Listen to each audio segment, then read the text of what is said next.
a consciousness that knows not its own truth, a vagrant hunter of misleading dawns, between the being's dark and luminous ends, moves here in a half-light that seems the whole.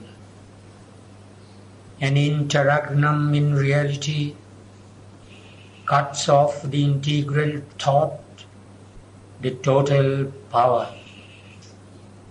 It circles or stands in a vague interspace, doubtful of its beginning and its close, or runs upon a road that has no end. Far from the original dusk, the final flame, in some huge void in conscience it lives, like a thought persisting in a wide emptiness. As if an unintelligible phrase suggested a million renderings to the mind, it lends a purport to the random world. A conjecture leaning upon doubtful proofs, a message misunderstood, a thought confused, missing its aim is all that it can speak, or a fragment of the universal word. It leaves two giant letters void of sense, while without sanction turns the middle sign, carrying an enigmatic universe, as if a present without future or past, repeating the same revolutions whirl, turned on its axis in its own inane. Thus is the meaning of creation veiled. For without context reads the cosmic page. Its signs stare at us like an unknown script, as if appeared screened by a foreign tongue, or code of splendor, signs without a key, a portion of a parable sublime. It wears to the perishable creature's eyes the grandeur of a useless miracle, wasting itself that it may last a while, a river that can never find its sea. It runs through life and death on an edge of time. A fire in the night is its mighty action's blaze.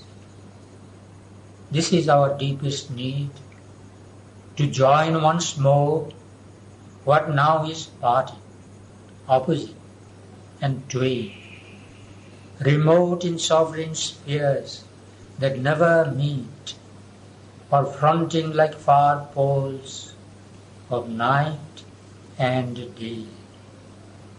We must fill the immense lacuna we have made, rewake the closed finite's lonely consonant with the open vowels of infinity.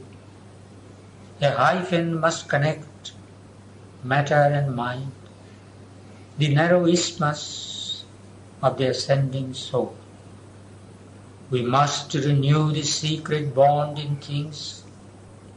Our hearts recall the lost divine idea, reconstitute the perfect word, unite the Alpha and the Omega in one sound.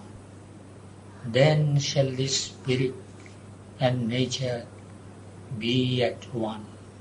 Two are the ends of the mysterious plan.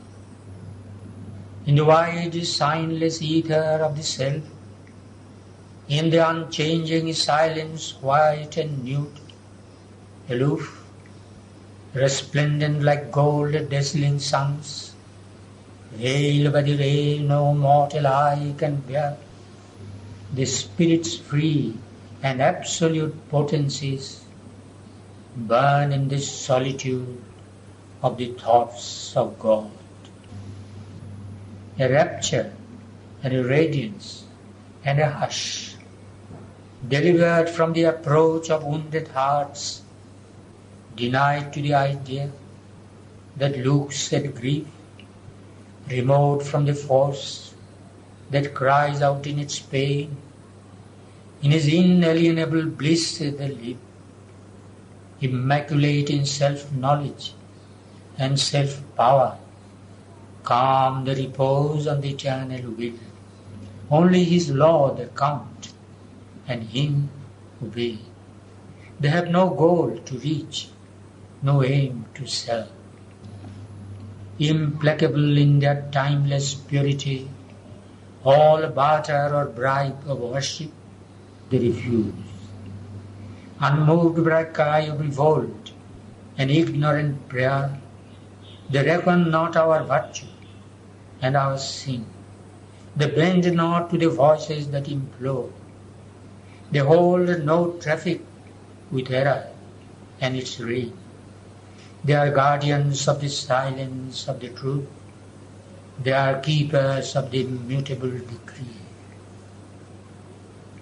A deep surrender is their source of might, a still identity their way to know.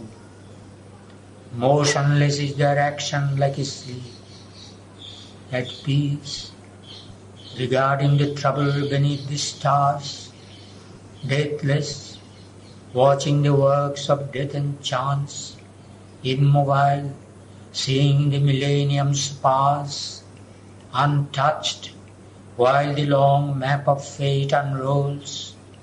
They look on our struggle with impartial eyes, and yet, without them, cosmos could not be. Impervious to desire and doom and hope, their station of inviolable might moveless upholds the world's enormous task.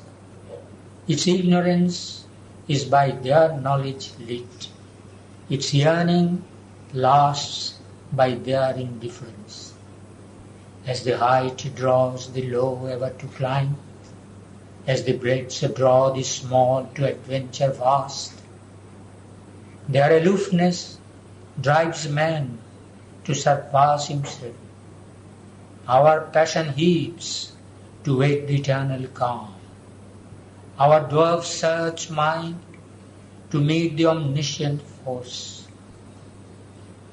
Acquiescing in the wisdom that made hell and the harsh utility of death and tears, acquiescing in the gradual steps of time, careless the seam of the grief that stings the world's heart, careless of the pain that rends its body and life. Above joy and sorrow is their granger's war. They have no portion in the good that dies. Mute, pure, they share not in the evil done. Else might their strength be marked and could not see. Alive to the truth that dwells in God's extremes, awake to emotion of all-seeing force, the slow venture of the long, ambiguous years, and the unexpected good from awful deeds, the immortal sees not, as we vainly see. He looks on hidden aspects and screened powers. He knows the law and natural line of things, undriven by a brief life's will to act, unharassed by the spur of pity and fear. He makes no haste to untie the cosmic knot or the world's torn, jarring heart to reconcile. In time, he waits for the eternal hour. Yet a spiritual secret aid is there, while a tardy evolution's coils winds on, and nature hews her way through adamant, a divine intervention thrones above. Alive in a dead rotating universe, we whirl not here upon a casual globe, abandoned to a task beyond our force. Even through the tangled anarchy called fate, and through the bitterness of death and fall, an outstretched hand is felt upon our lives. It is near us in unnumbered bodies and births. In its unshaken grasp, it keeps for us safe the one inevitable supreme result. No will can take away, and no doom change. The crown of conscious immortality, the Godhead promised to us struggling souls, when first man's heart dared death and suffered life. One who has shaped this world is ever its Lord. Our errors are His steps upon the way. He works through the fierce vicissitudes of our lives. He works through the hard breath of battle and toil. He works through our sins and sorrows and our tears. His knowledge overrules our nations.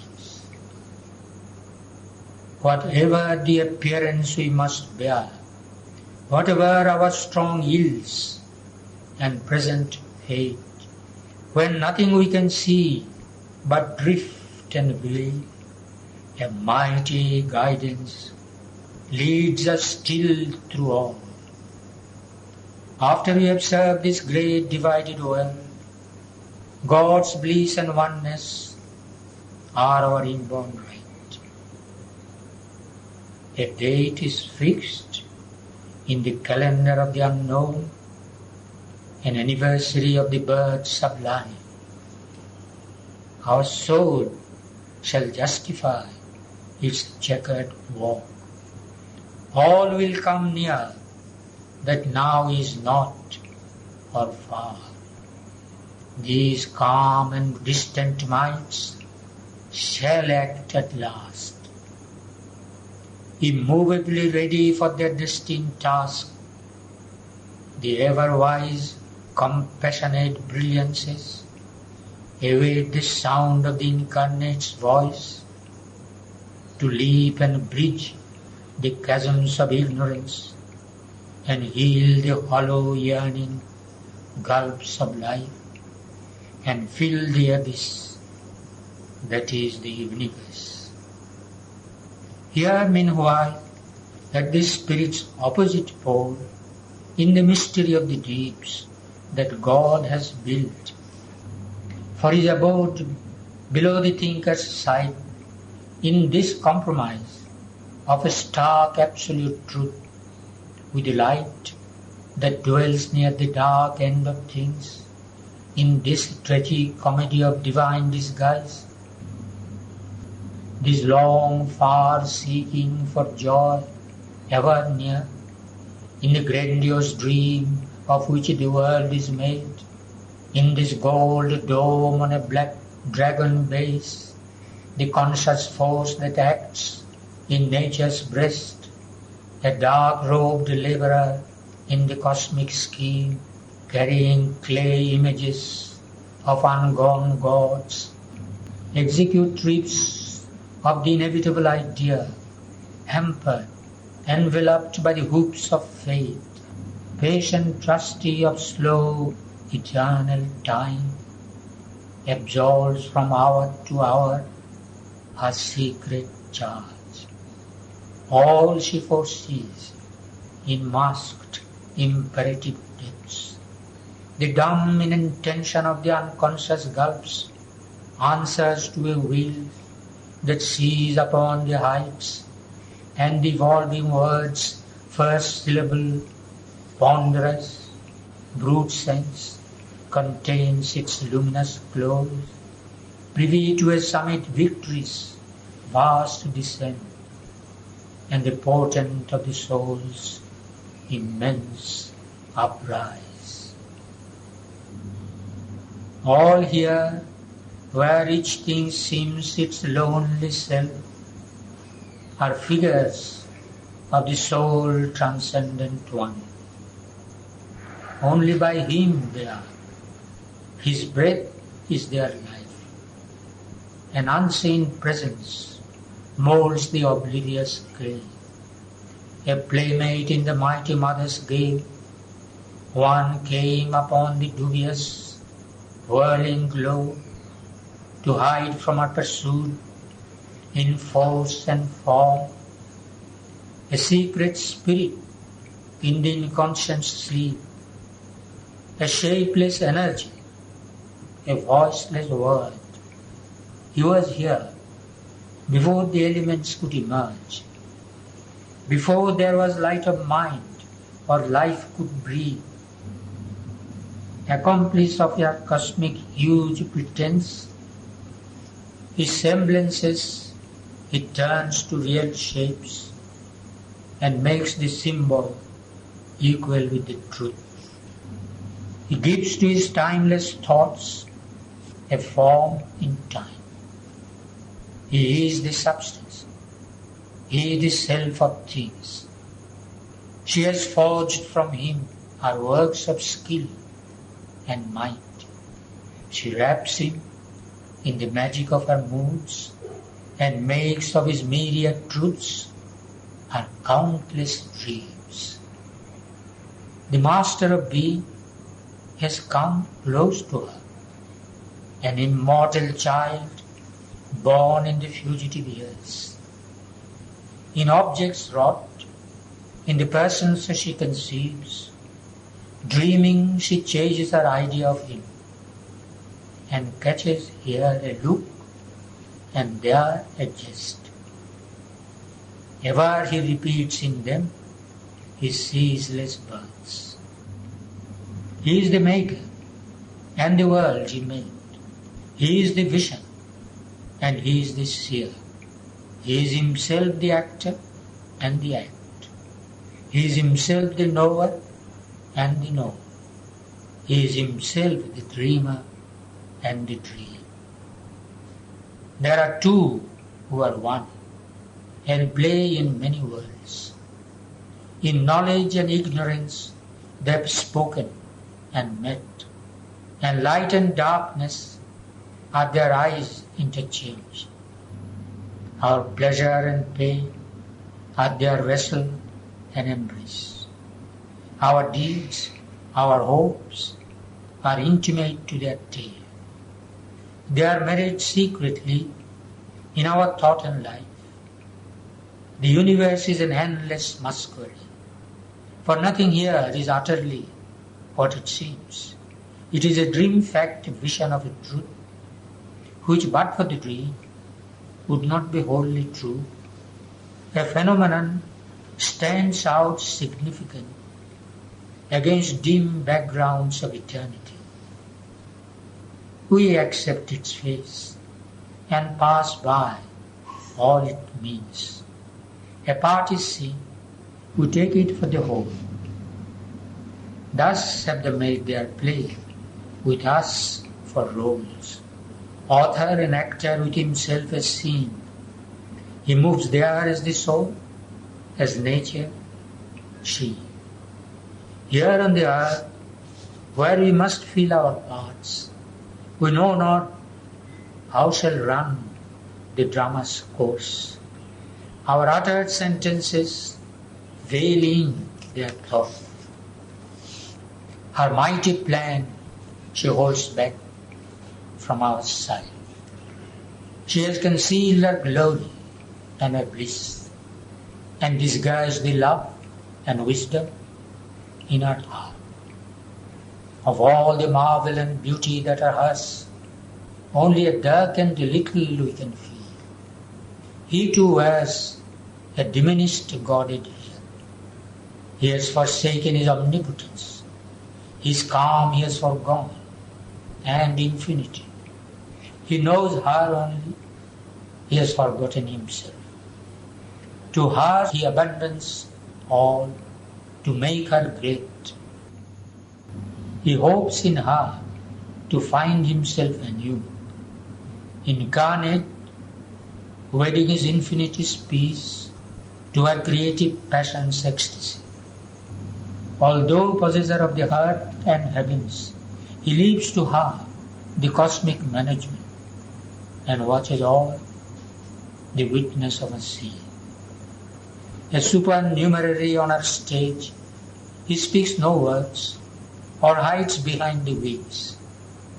He takes birth in her world, waits on her will, divines her enigmatic gestures sense, the fluctuating turns of her mood, works out her meanings she seems not to know, and serves a secret purpose in long time.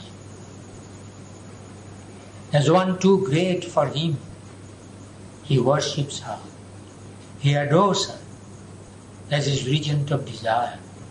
He yields to her as the mover of his will. He burns the incense of his nights and days, offering his life as splendor of sacrifice. A rapt solicitor for her love and grace, his bliss in her to him is his whole world. He grows through her in all his being's powers. He reads by her God's hidden aim in things. Or a courtier in her countless retinue, content to be with her and feel her near, he makes the most of the little that she gives, and all she does drapes with his own delight. A glance can make his whole day wonderful. A word from her lips with happiness wings the hours. He leans on her for all he does and is. He builds on her largesses, his proud fortunate days, and trails his peak of plumage the joy of life, and suns in the glory of her passing smile. In 1,000 ways he serves her royal needs. He makes the hours pivot around her will, makes all reflect her whims. All is their play. The whole wide world is only he and she.